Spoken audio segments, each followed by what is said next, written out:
introduction, parce que je trouve ça vraiment très beau aussi.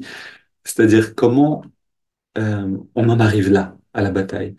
Et à la base donc de toute cette histoire, on a un roi euh, qui s'appelle en fait Bhishma. Ok, Bhishma, donc c'est cette personne c'est d'abord un jeune guerrier qui est donc en Inde dans un royaume et il serait naturellement l'héritier du royaume. Mais ce jeune guerrier qui s'appelle Bhishma ressent une aspiration spirituelle intense et décide de faire vœu de renoncement. Maintenant, qui est Bhishma? C'est-à-dire la, qui il représente? Il représente l'ego de l'aspirant spirituel.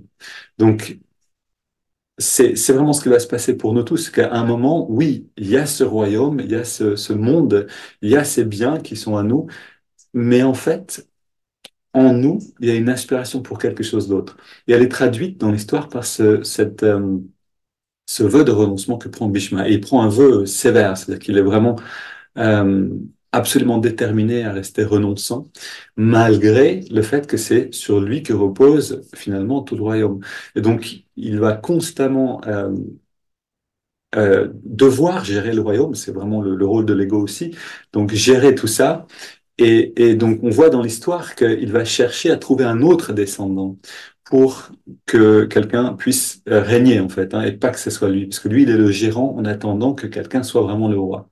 Mais son aspiration, elle est purement spirituelle. Et, et donc, il va se débrouiller pour trouver des femmes, pour un neveu, je ne sais plus exactement la relation de parenté. Et finalement, il arrive à trouver deux femmes pour ce neveu. Donc, dans ce temps-là, on avait plusieurs femmes pour un roi, pour être sûr qu'il y ait au moins un fils.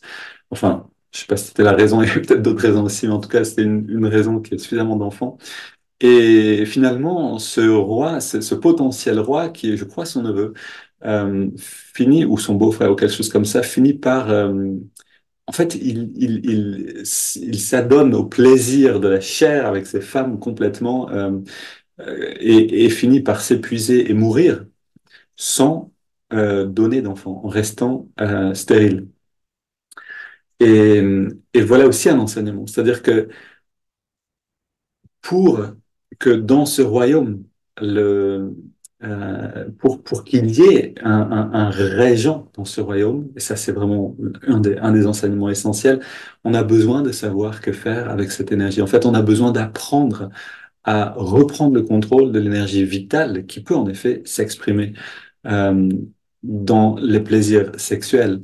Et c'est vraiment quand on rentre dans un contrôle, une mesure de cette énergie-là, qu'on peut espérer pouvoir aller vers une bonne régence de notre royaume intérieur.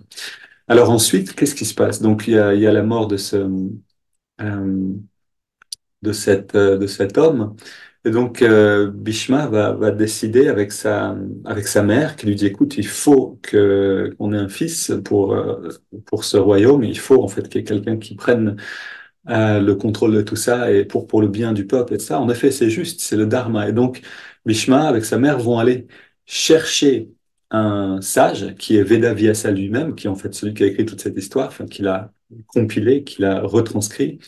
Ils vont aller chercher ce grand sage qui est en fait un yogi très ascétique, très retiré, et lui demander, est-ce que tu pourrais, s'il te plaît, pour un dharma plus élevé, donc ton devoir en effet c'est l'ascétisme, mais le dharma plus élevé c'est de servir ton peuple, servir le royaume, est-ce que tu voudrais bien enfanter, toi qui fais partie de la famille, je sais plus quel lien de parenté, viens et enfante ces deux femmes, enfin donne-leur des enfants pour qu'on ait un roi pour le royaume. Et donc là aussi, un enseignement merveilleux, c'est que Vedavyasa ici représente la sagesse. La sagesse n'est pas euh, euh, attirante, attrayante pour les deux potentielles reines qui sont là et qui attendent en fait de recevoir et de concevoir un enfant. Et donc, cet ascète qui vient des montagnes, qui a vécu si longtemps dans sa grotte, complètement hirsute, pas lavé, etc., elles en ont peur. Et donc, la première reine ou princesse plutôt, qui enfante, le fait en fermant les yeux. Et donc, qu'est-ce que ça nous... Et enfante un enfant, et ça c'est ce que lui dit Vedavyasa, donc il lui dit, puisque tu as eu peur et que tu as fermé les yeux, ton enfant sera aveugle. Et ça nous apprend plein de choses. C'est-à-dire que pour recevoir, nous, en fait, euh, pour recevoir la sagesse nécessaire pour engendrer, on a besoin de surmonter la peur. Pour engendrer un roi pour notre royaume intérieur, on a besoin de surmonter la peur de la sagesse. Il y a en nous quelque chose qui a peur de voir, de reconnaître les vérités.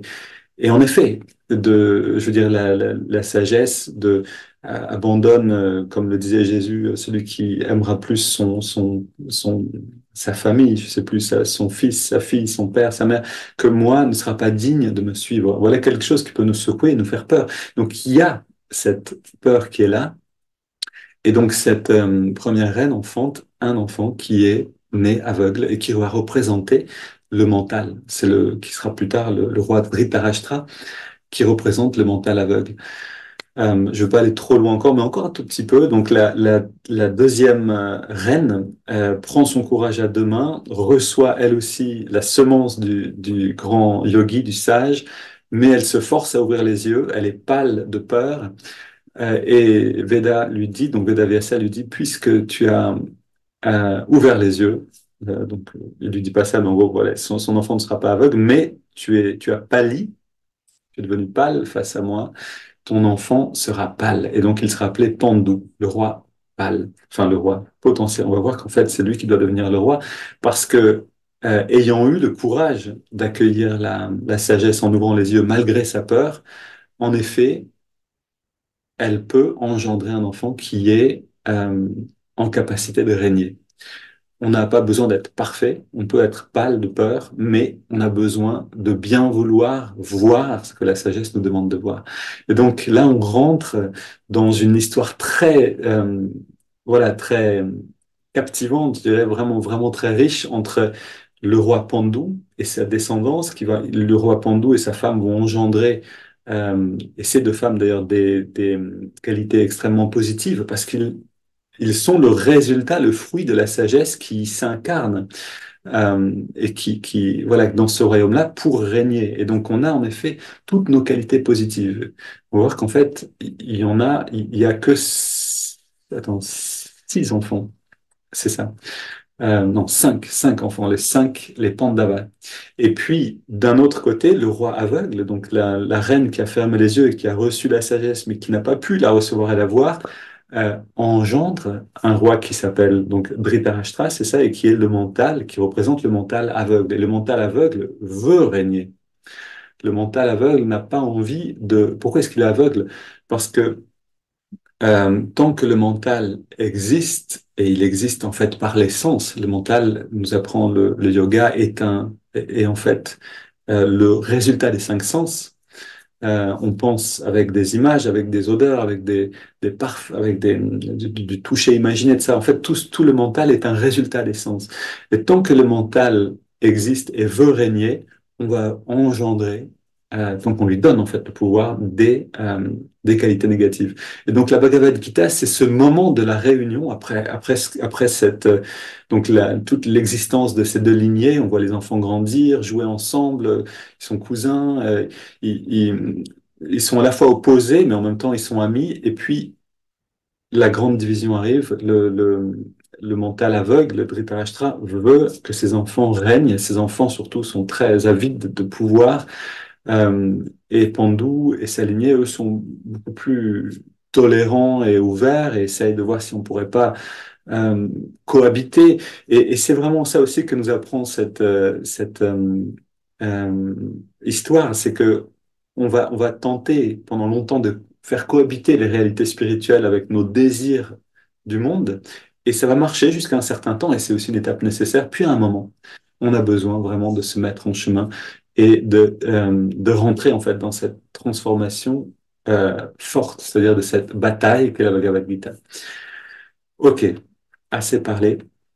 Il est déjà 10h05.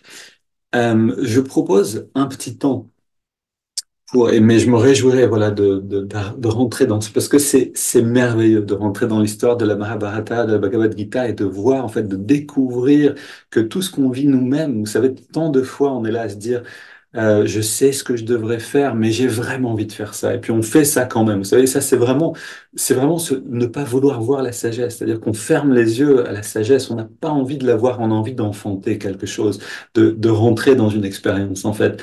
Et cette expérience va s'avérer difficile et va avoir des répercussions. Et on va souvent penser, je savais en réalité. Et c'est à partir de ces leçons-là qui nous sont expliquées, par exemple dans la Mahabharata et dans la Bhagavad Gita, qu'on va reconnaître finalement que la prochaine fois, ben, on a suffisamment souffert de nos tendances négatives, on va faire plus attention la prochaine fois. Donc, c'est voilà, cette étude de la Mahabharata et de la Bhagavad Gita, du Mahabharata, peuvent vraiment être très vivantes dans le sens où ils sont complètement connectés à aux situations de notre vie de tous les jours.